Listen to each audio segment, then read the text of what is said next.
BingX, a trusted global crypto exchange. Trade spot, futures, or copy top traders easily.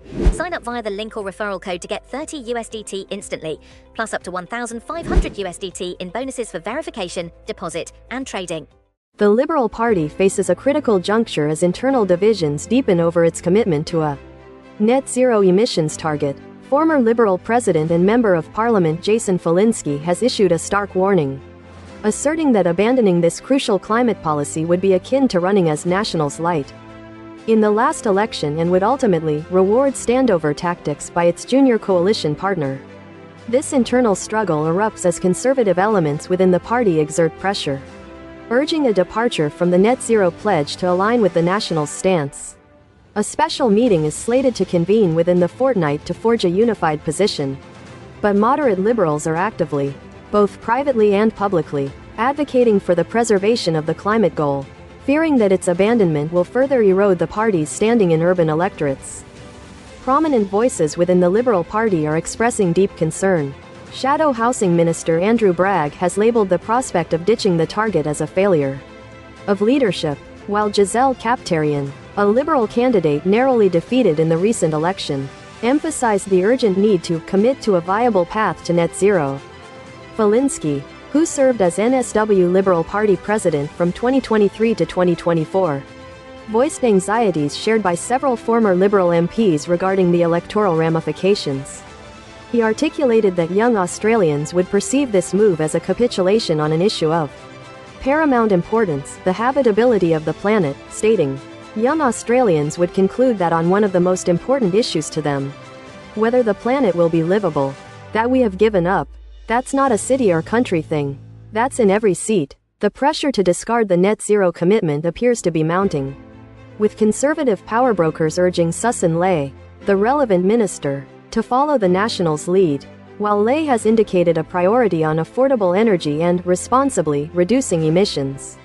She has also rejected the notion of adhering to net zero at any cost, faced with considerable pressure from right-wing MPs and with only a limited number of colleagues supporting the retention of the target. Ley is widely expected to oversee either the abandonment or a significant dilution of the Liberal Party's climate commitment. She has stated that no captain's calls will be made, and the final decision will emerge from party room meetings, after which discussions will be held with the Nationals to establish a coalition position. The Liberal Party meeting is scheduled to occur before Parliament reconvenes on November 24. A palpable unease permeates some Liberal MPs concerning the pressure exerted by the Nationals to abandon net zero. This dynamic has fostered a perception that the junior coalition partner is effectively dictating terms. Nationals MP Barnaby Joyce notably boasted on Tuesday about having moved the whole agenda to exactly where I want it to be. Falinski, who lost his seat of McKellar to Teal MP Sophie Scamps in 2022, argued that abandoning the climate commitment would not yield electoral gains, but rather look like we're rewarding standover tactics. That if you don't give it to me, I'll do negative things in public. He further elaborated, it just encourages more behavior like that. It doesn't reward good behavior. People going away and working through the system, bringing evidence to light, talking about outcomes and coming up with credible arguments to the Australian public. Falinski underscored the core electoral issue, stating, "The problem at the election wasn't that we ran as Labor-lite. It's that we ran as Nationals-lite." Echoing Falinski's concerns, several other former Liberal moderate MPs have expressed alarm. One former MP described abandoning net zero as toxic in affluent inner-city electorates, predicting it would make reclaiming even outer suburban seats a more arduous task.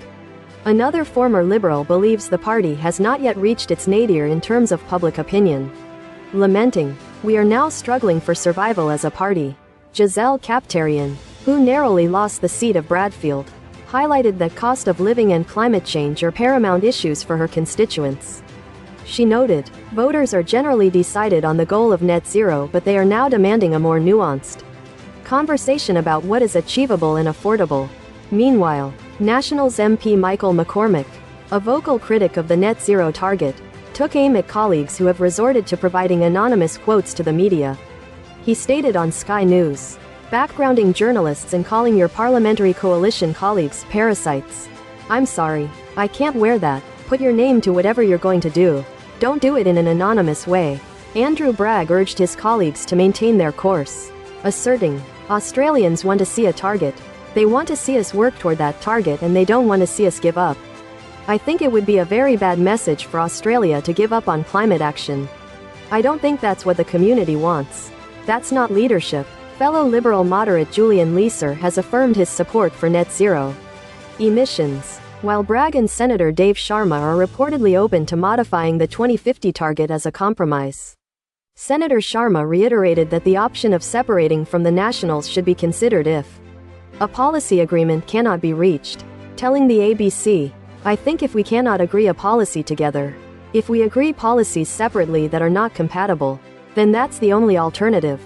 This protracted debate over net zero has become a significant test of Sussan Ley's leadership, with some MPs convinced that she has no alternative but to abandon the policy to preempt a challenge from figures like Angus Taylor or Andrew Hastie.